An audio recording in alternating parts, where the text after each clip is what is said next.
My name is Earl McKenna, and I've spent more years on the water than most men spend breathing. I've seen things out there that would make a preacher question his faith and a scientist burn his books. But nothing, and I mean nothing, prepared me for what I'm about to tell you. Some folks say the sea has a memory. I used to laugh at that. Now I'm not so sure, because I saw the same boat sink twice, 15 years apart, and both times I was there to watch it go down. The first time was in the summer of 1978. I was 32 years old, running a small commercial fishing operation out of Gloucester, Massachusetts. Those were good years for me. The boat was paid off, my nets were strong, and the cod were plentiful enough to keep food on the table and fuel in the tank. It was late August, one of those afternoons when the fog rolls in so thick you can't see your own hand in front of your face. The radio was crackling with warnings about visibility, but most of us old-timers didn't pay much mind. We'd fished in worse. The fog was just part of the job, like salt, your beard, and calluses on your palm. I was hauling in my last net of the day about 3 miles off Cape Ann when I heard it, a sound that makes every fisherman's blood run cold, a grinding, tearing shriek of wood and metal meeting rock. It echoed through the fog like a wounded animal. I cut my engine and listened. For a moment, there was nothing but the gentle slap of waves against my hull and the distant cry of gulls. Then I heard voices, men shouting. Panic in their voices, the kind that tells you death is close. I fired up the engine and headed toward the sound, my spotlight cutting through the fog like a knife through butter. It took me maybe 2 minutes to reach them, but it felt like an hour. When I finally broke through the fog bank, I saw her, the Martha's Promise, a 40-foot fishing trawler, her blue paint faded and peeling, her name barely visible on the stern. She'd struck a submerged rock formation that shouldn't have been there. Chart said the water was deep enough, but the sea doesn't always follow our map. The boat was listing hard to port, taking on water fast. I could see 3 men on deck scrambling, trying to launch a life raft that wouldn't inflate. The bow was already lifting out of the water, the stern sinking fast. I brought my boat alongside as close as I dared. "Jump!" I shouted. "Jump now!" 2 of them hesitated, looking back at the cabin like they'd left something precious behind. That hesitation cost them everything. The Martha's Promise gave a final groan and went down stern first, pulling them under before they could scream. But one man jumped, a young guy, maybe 25, with wild eyes and hands that shook so bad he could barely grab the rope I threw him. I hauled him aboard just as the Martha's Promise disappeared beneath the surface, leaving nothing but bubbles and a spreading slick of diesel fuel. The kid's name was Brennan. He sat on my deck, soaking wet, shivering despite the August heat, and he wouldn't stop talking.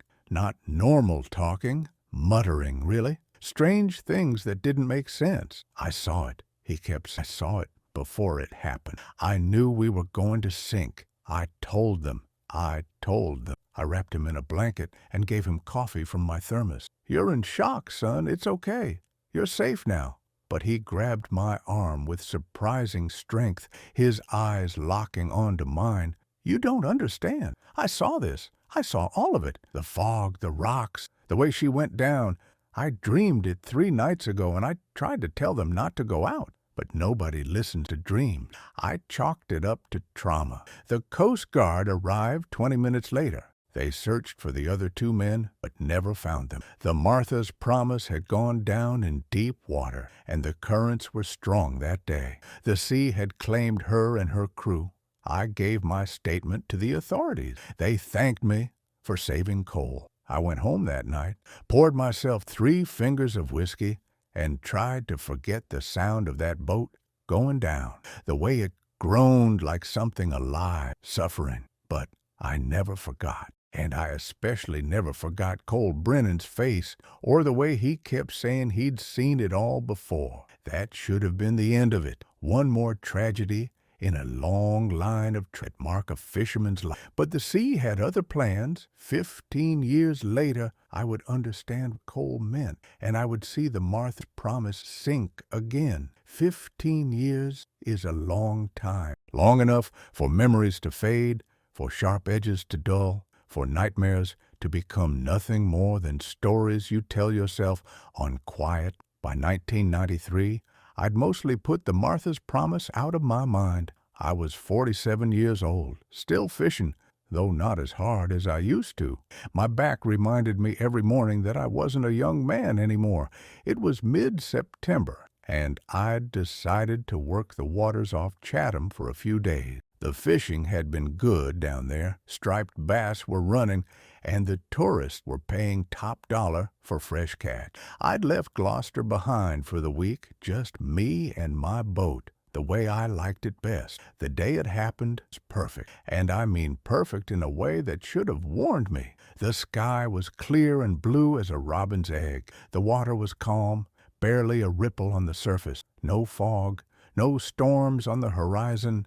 No reason at all to feel uneasy. I did. I'd been out since dawn, and it was coming up on noon when I felt it, that prickle on the back of your neck that tells you something's wrong. I've learned to trust that feeling. The sea teaches you to listen to instinct you didn't know you had. I cut my engine and stood up, scanning the horizon. That's when I saw. At first, I thought it was just another fishing boat. As I looked closer, blood and coal, the blue paint faded, peeling, the shape of the hull, the name on the stern clear as day, even from 200 yards away.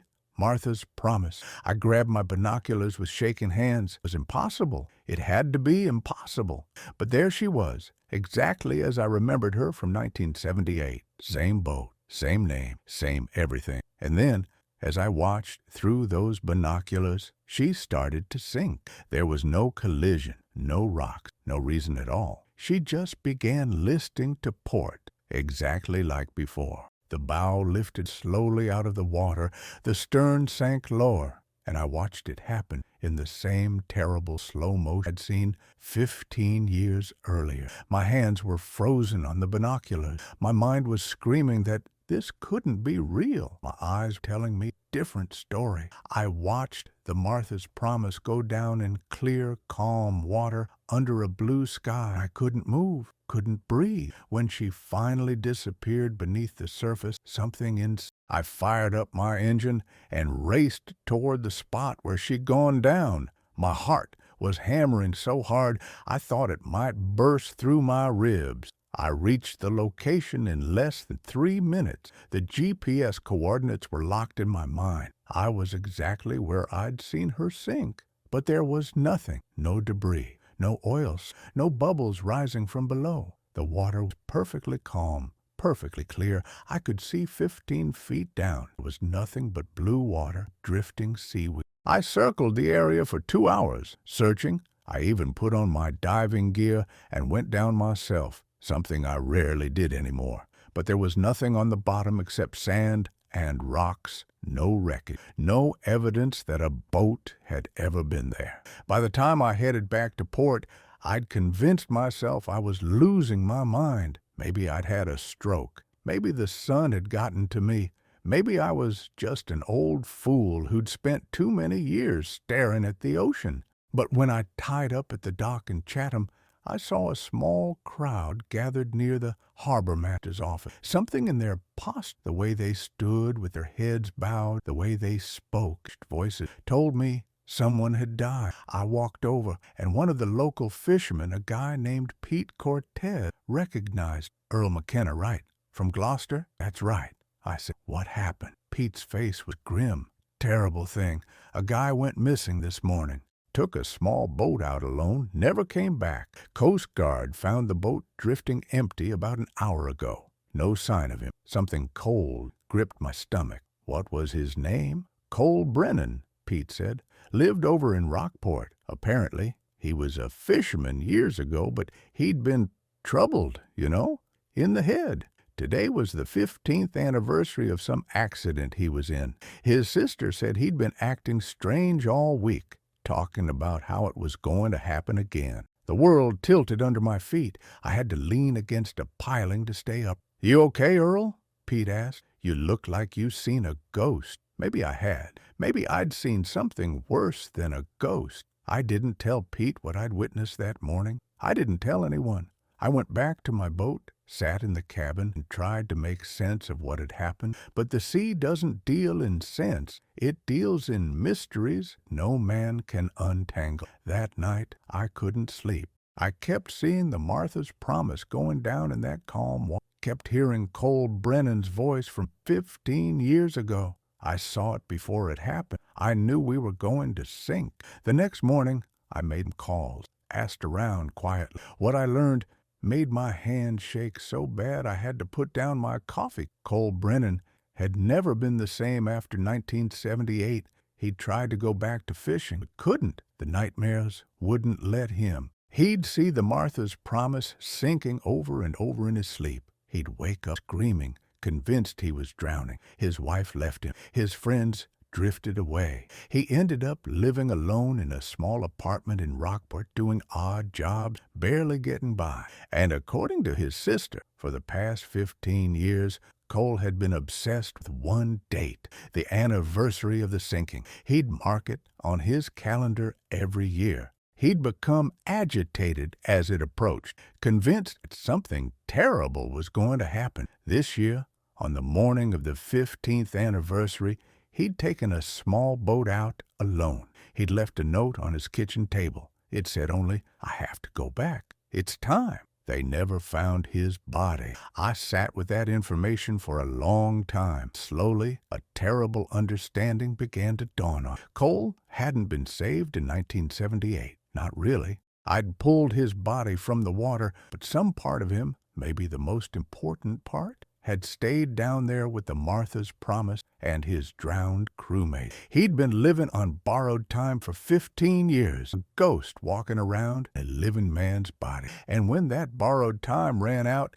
the sea had called him home. But why had I seen the Martha's Promise sink again? Why had the sea shown me that vision in broad daylight and calm water? There was no fog to blame it on. I didn't have an answer, but I knew I wouldn't find one out on the water. Not anymore. Years passed. I hung onto my boat for a while. A man doesn't just quit the sea cold turkey, but the ocean felt different after that second sinking. Not colder nor angrier, just aware, like it was watching me as I watched. I took fewer trips, traded deep water runs for quieter inshore days.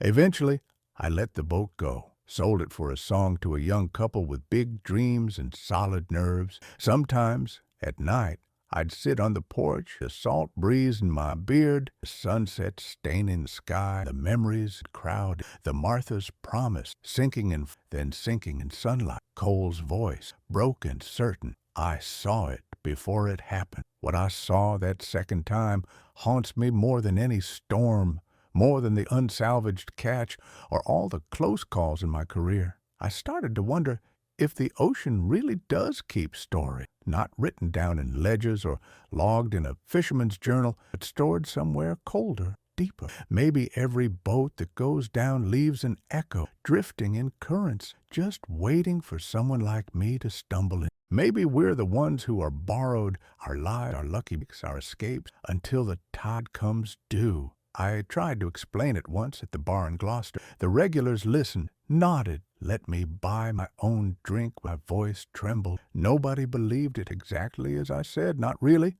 Some thought it was the guilt talking. Some thought I'd seen a ghost. And a few were sure old Earl had finally lost. Maybe they were all in their own way. But I know what I saw. I know what the sea showed me. Cole's face, wild and lost. The boat, identical. Impossible, vanishing a second time. The silence after, thick and final. That's not something you ever shake off. You see, the ocean teaches hard lessons, but it never explains itself. It always leaves one last question caught in the gills of every story. Memory or warning, punishment or mercy, fate or just another trick of salt. I survived both sinking, but some part of me stayed out, treading water with Cole, staring at a boat I've never been seen. I listen now when the wind murmurs, pulls, strains. I know better than most. If the sea wants to repeat itself, All a man can do is watch and wonder. The lesson I took from all this is simple, though it's hard to swallow. The ocean doesn't forget, even we try. It keeps what it takes, returns what it wants, and sometimes lets us witness the same loss twice if we're stubborn enough to stand on deck and keep watching. Respect its mysteries, or one day you'll become one of them. Thank you for listening to my story. If you liked it, subscribe and like the video. There's plenty more where this came from.